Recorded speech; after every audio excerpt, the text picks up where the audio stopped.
ఎన్నికల్లో ఓడిపోయిన ఆ మాజీ మంత్రి ఇప్పుడు ఈవీఎంలపై అనుమానం వ్యక్తం చేస్తున్నారు. అంతేకాదు వాటిని చెక్ చేయాలని ఎన్నికల కమిషన్కు ఫిర్యాదు కూడా చేశారు. దీనిపై స్పందించిన ఈసీ నిర్ణీత ఫీజు తీసుకొని ఈవీఎంల తనిఖీకి డేట్ ఫిక్స్ చేసింది. ఈ నెల 19 నుంచి 24 వరకు 12 పోలింగ్ కేంద్రాల్లోని ఎలక్ట్రానిక్ ఓటింగ్ మెషీన్లను చెక్ చేసేందుకు ఏర్పాట్లు చేస్తోంది. ఇంతకీ ఎవరా మంత్రి, ఏ నియోజకవర్గం, ఈవీఎంలపై ఆయనకు ఎందుకంత అనుమానం?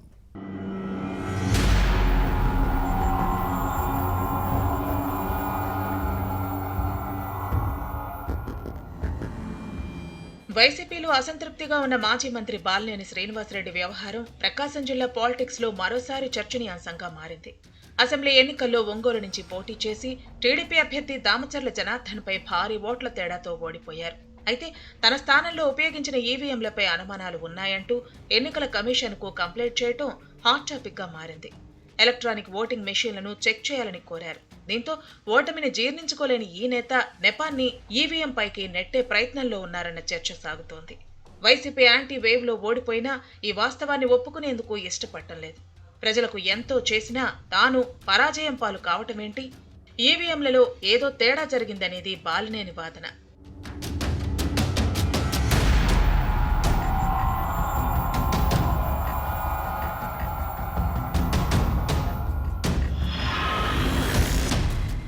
ఉమ్మడి ప్రకాశం జిల్లాలో 12 అసెంబ్లీ స్థానాలతో పాటు ఒంగోలు పార్లమెంటు సీటు ఉన్నాయి.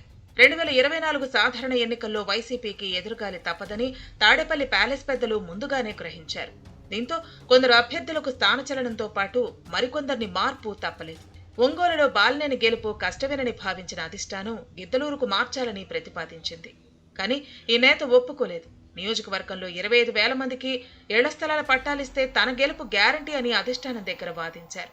సునాయసంగా గెలిచే సీటు నుంచి గిద్దలూరుకు ఎందుకు వెళ్లాలని క్వశ్చన్ చేశారు.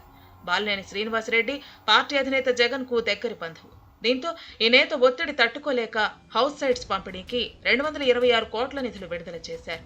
ఎన్నికల వేళ హడావిడిగా ఒంగోలు శివారు ప్రాంతంలో 20,000 మందికి ఇళ్ల స్థలాల పట్టాలు పంపిణీ చేశారు. దీంతో పాటు ఒంగోలు నియోజకవర్గంలోని మహిళలకు చీరలు, పురుషులకు షర్టు ప్యాంట్లు ఇంటింటికి పంపిణీ చేశారు బాలినేని.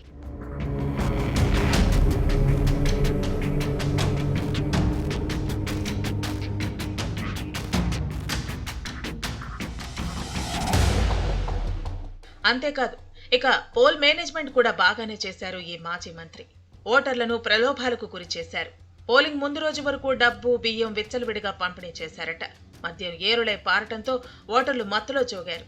ఇన్ని విధాలుగా ఓటర్లను ప్రలోభాలకి గురి చేయడంతో గెలుపు గ్యారంటీ అని బల్లగుద్ది మరీ చెప్పారు. ఒంగోలులో బాలినేనికి ఎదురుగాలి స్పష్టంగా కనిపించినా గెలుపు కోసం అడ్డదారులు తొక్కారు. స్వల్ప మెజార్టీతో అయినా గెలుస్తానని భావించిన ఈ నేతకు ఓటర్లు షాక్ ఇచ్చారు.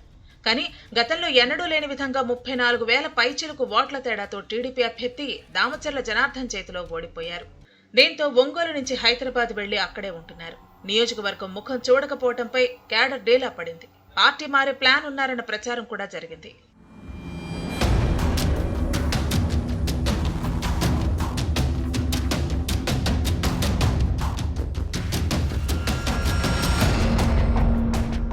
అయితే ఒంగోలు అసెంబ్లీ నియోజకవర్గంలో వినియోగించిన ఈవీఎంలపై తనకు అనుమానం ఉందంటూ బాలినేని ఈసీకి ఫిర్యాదు చేశారు. 12 పోలింగ్ కేంద్రాల్లో వినియోగించిన ఎలక్ట్రానిక్ ఓటింగ్ మిషన్లను చెక్ చేయాలని కోరారు. ఇందుకోసం 5,44,000 రూపాయలను ఎన్నికల సంఘానికి ఫీజుగా చెల్లించారు. బాలినేని కంప్లైంట్ పై స్పందించిన ఎన్నికల కమిషన్ ఈ నెల 19 నుంచి 24 వరకు తనిఖీ చేసేందుకు ఏర్పాట్లు చేస్తోంది. ఇందుకోసం జిల్లా కలెక్టర్ తమీం అన్సారియాకు ఎలక్షన్ కమిషన్ ట్రైనింగ్ కూడా ఇచ్చింది. 2019లో ఈవీఎంలతోనే గెలిచిన బాలినేనికి ఇప్పుడు వీటి పనితీరుపై డౌట్ ఎందుకు వస్తుందనేది క్వశ్చన్.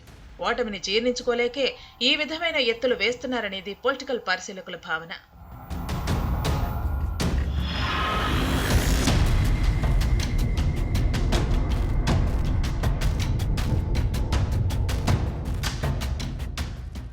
జగన్ జమానాలో భారీగా భూ కబ్జాలు జరిగాయన్న ఫిర్యాదులు ఉన్నాయి.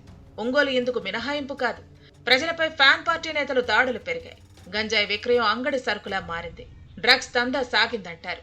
మద్యం మాఫియా చెలరేగిపోయింది.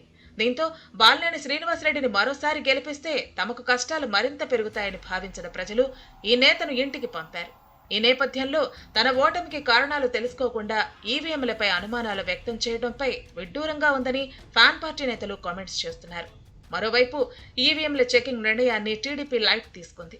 ప్రజల మద్దతుతో గెలిచిన తాను ఇందుకు రెడీ అని ఒంగోలు ఎమ్మెల్యే దామచర్ల జనార్దన్ ఓపెన్ గా ప్రకటించారు. తగ్గేదే లేదంటున్నారు. ప్రజా నిర్ణయాన్ని బాలినేని తప్పుపట్టడం సరికాదన్నది ఈయన వాదన.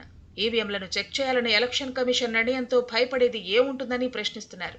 వీటిని చెక్ చేసిన తర్వాత ఏం తేలుతుందో చూడాలి మరి.